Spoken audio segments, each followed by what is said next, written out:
Bonjour, bonsoir, Nabandekonyo Sobozolanda. Molobeli Amboka, Bishop Élysée, défenseur, il y a liberté, partisan, il y a liberté, président, il y a IPN, Union des Patriotes Novateurs, un mouvement panafricain, il y a innovation politique, na éveil patriotique. Mbote Nangana Bandekonyo Sobalandaka, Ngaïna 3WRD Congo Info FR et pas Yandeko César Ngadi. Na ebike bolandaka birono sona 3WRD Congo Info.fr et pas César Ngadi. Bolandanga pe na ba site nyonso oyo bino moko boyebi. Lelo na ekolobela likambuya respect envers les autorités et la constitution. Nous devons respecter les autorités et respecter la constitution. C'est conformément à la Bible. Bible Lobina 1 Pierre chapitre 2 verset 13. Soyez soumis à cause du Seigneur à toute autorité établie parmi les hommes. Soyez soumis à cause de Dieu à toute autorité établie parmi les hommes. Il y a les autorités établies par Dieu. On est dans l'ancienne alliance. C'est Dieu qui établissait les rois en Israël. Il établissait les souverains sacrificateurs ainsi que les prophètes. Mais dans la nouvelle alliance, sous la grâce, ceux qui États-Unis, Belgique, la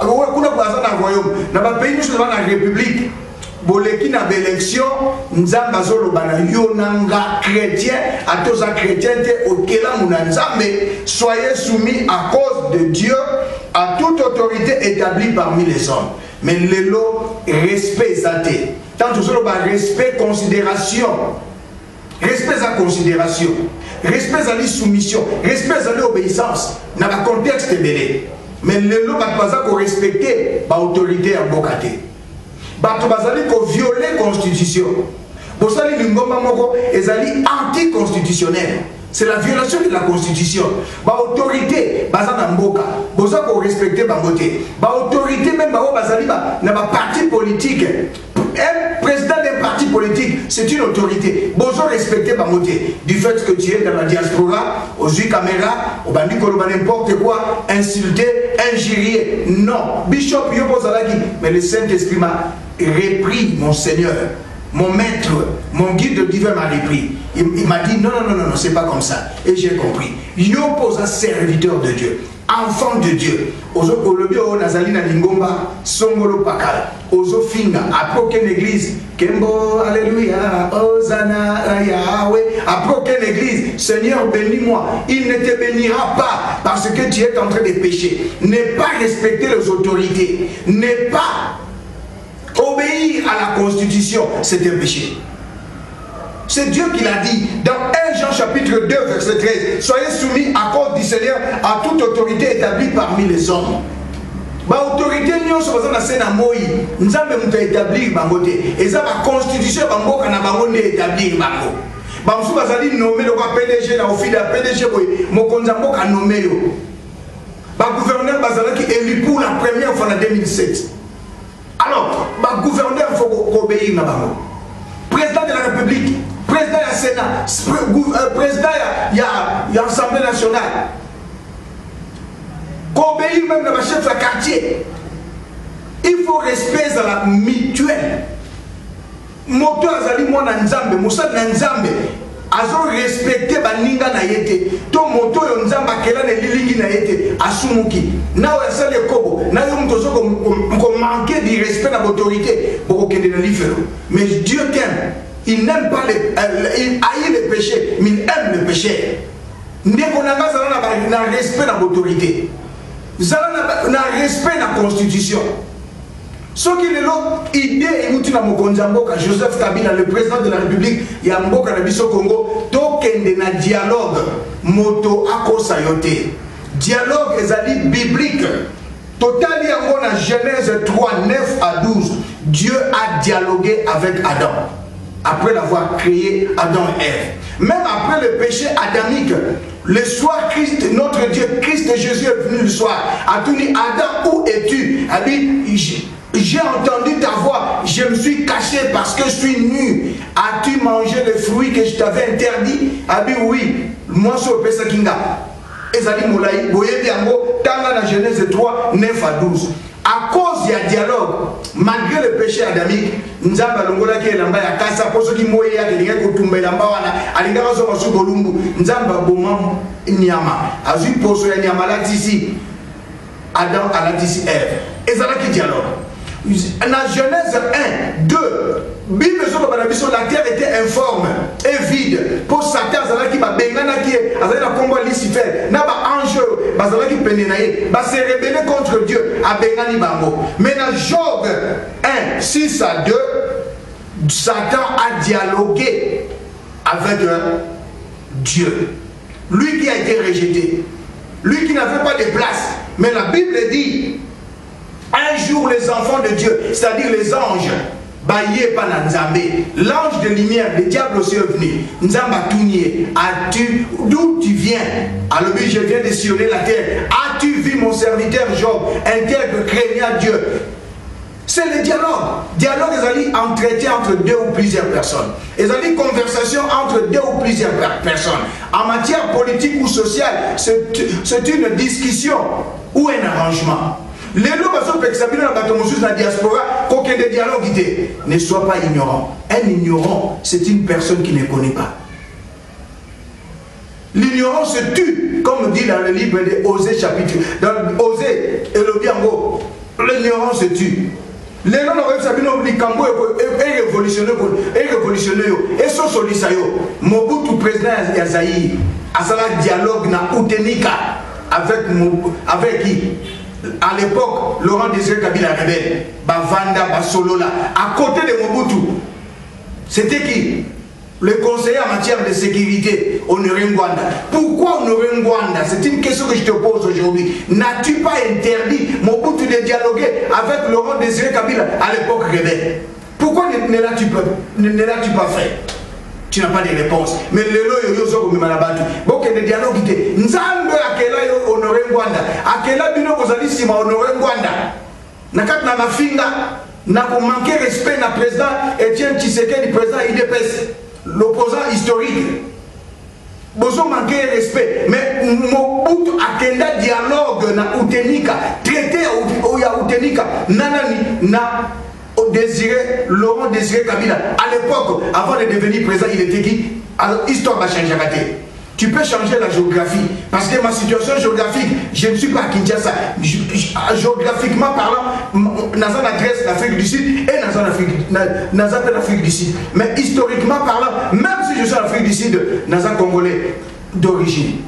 Alors, pourquoi il y a aucun dialogue na Laurent Désiré Kabila? Aujourd'hui, un président élu 2 fois, en 2006, 2011, Joseph Kabila, a fait dialogue na Banamboka. Vous allez exciter la population, exciter les opposants, beaucoup de dialogue. Motako Sabinote, dialogue est biblique. Botika ko sakabino Honoré Ngwanda. Akenda dialogue na Laurent Désiré Kabila à l'époque Azalaki rebelle. Mais aujourd'hui un président élu en 2011 à ce dialogue il y a Soko Sabino. L'ignorance tue. Botika ko bamakamboana. Botika pe kofinga. Botika pe lokuta eza bienté. Ceux qui ont moni Laurent Honoré Ngwanda que monsieur Tshisekedi il est responsable de la mort de Lumumba. Aucun de vous a Facebook, Luka va tribunal, même la justice, même la preuve, Bakoben Gisaye, Akosamba. Tobo Ibokum Saradin dans le baki dernièrement, Montakoufi a simulé. Oh, ils allaient péché, suicide, ils ont péché, a simulé pour la Moutou. Beaucoup de héros nationaux dans Facebook, gouvernement est bien. Nous n'avons que 2 héros nationaux. Patrice Emery Lumumba, Laurent Désiré Kabila. Oh, nous avons bino na Facebook, bakosabino, bazaba éroté. Amatungulu n'est pas un héros. Oh, Mibomaka Kuna na Mwanda n'est pas un héros. Gabi n'est pas un héros. Batika encore Sabino. Facebook, c'est du mensonge. Depuis Adam jusqu'aujourd'hui, aucun gouvernement et l'ongwa n'a d'insulte, n'a de guerre médiatique. Obandi, ceux qui bitumba na yokan, talatilelo, tu es en train de perdre ton temps. Accepte Christ et crains Christ, fais la volonté de Dieu. Christ est né sous l'occupation romaine, il n'a pas contesté les Romains. Afutana paku. Yomo na nzambe, mosali na nzambe, soko za na lingomba ya kofinga kite. Soko za na lingomba ya lokuta tika. Vie chaque année, moi osambela te, salaka bilan na yo. Respectons la constitution, respectons les autorités établies parmi les hommes. 1 Pierre chapitre 2 verset 13. Ba autorité bazali na France, na Belgique, na Congo, na partout na Rwanda, bazali établi parmi les hommes. Bible lobi à cause du Seigneur, nous leur devons du respect. To respecter bango, moto akosa yote. Montakolobanayo soulèvement populaire, c'est de la révolte, c'est de la rébellion. Comme mekate mon Christo au sala soulèvement populaire. Comme mekate mon Christo au sala rébellion. Nako senga na autorité na mboka. Tango bozo sala dialogue, bobengi s'appelle biso ba élite ya Congo na diaspora to participer. Nako senga na autorité ya mboka. Après dialogue, 2016 plutôt, 2016, tokende na ba élection. To respecter ma autorité, to respecter constitution. Ndakisa mwana mboka na benga kaye ambassadeur de valeurs positives. Ye wana tike bonga ya Katanga, Moïse Katumbi Chapwe. Il a respecté la constitution.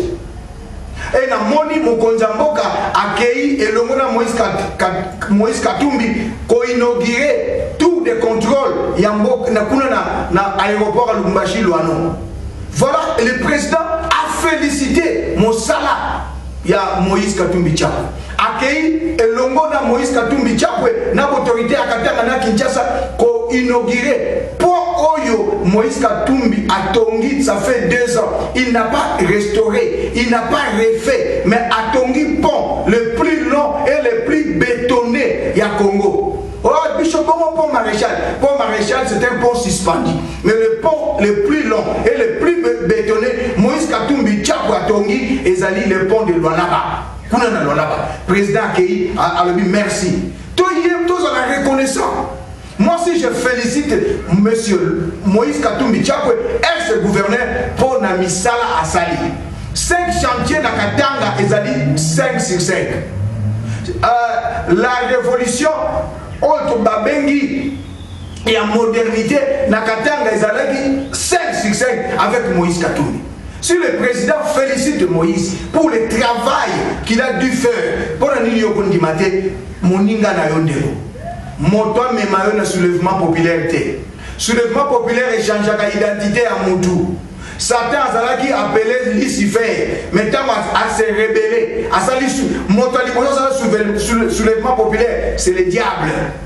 Na lola. Satan, Lucifer, archange. Naba ange musus babengani. Moto mi balé na nombre 16 ndenge na novela kibino de premier chapitre au 50e. Moto andima akosa yote amema na soulèvement populaire te lingomba ya mafinga chrétien kité yako Bible lobi na 2 Corinthiens sortez du milieu d'eux kofinga et ko changer régime à Congo te oya koloba na soulèvement populaire azana bana ne bazana Afrique du Sud yemo ko azana na poto soki wat amema bana ne na Kinshasa. C'est la rébellion, c'est différent avec marche pacifique. Le président Etienne Tshisekedi à IDPS a tiré la soulèvement populaire à la ville morte, à la marche pacifique, et qui t'apprend, et qui t'a dit, qui t'oblige, et qui te pousse. Il y a aussi la soulèvement populaire, N-O-N, Kondi Mayangote. Banamboka, to respecter Bakondi Amboka. To respecter constitution. Le cola Ndeko Moïse Katumbi a respecté la constitution Atiki. Bakambi Yamboka, Bosala dialogue pour l'intérêt Yamboka. Après dialogue, tokende na maponami. makonami ekozala libre, démocratique et transparente. Nakosenga na baba na mboka boyeba te, aucun péché ne peut arrêter l'amour de Dieu, mais l'amour de Dieu arrête tout péché. Nakosuka boye na une citation à la tribune des Nations Unies, Yande Konabiso Atika Biso, Yasser Arafat, il a dit à la tribune des Nations Unies ceci: je viens dans ma main gauche avec un fusil et dans ma main droite avec un rameau, c'est-à-dire une branche d'un arbre. Ne laissez pas tomber les rameaux. Les fusils symbolisent la guerre, les rameaux symbolisent la paix. On n'a plus besoin de la guerre au Congo, mais on a besoin de dialogue. Mettons-nous ensemble sur une même table avec le président pour chuter aux élections en 2016. Motoko Sayote, NON, na soulèvement populaire. Ba opposant, token na dialogue. Premier ministre, biso la diaspora, Bobengi Sabiso. Ngai Bishop Élisée Nagoya. Bishop Francis Kadima, Togoya. Respect na ba serviteur de Dieu, o ba fongola nzela l'évangile. Aïdi na ba la tikabiso, respect. Lukusa tikabiso, respect. Archevêque Koutino, to respecté. Général Soni Kafuta, Albert Kankenza, to respecté bango. Na ba pionnier évangile. Respectez Motonioso, Ataza Moteki Nguba. Qu'on mouta kocha une réalité dialogue exaté. Toke de la dialogue en respectant la Constitution. Que vivent les autorités, vive la Constitution et vive la République démocratique du Congo. Merci.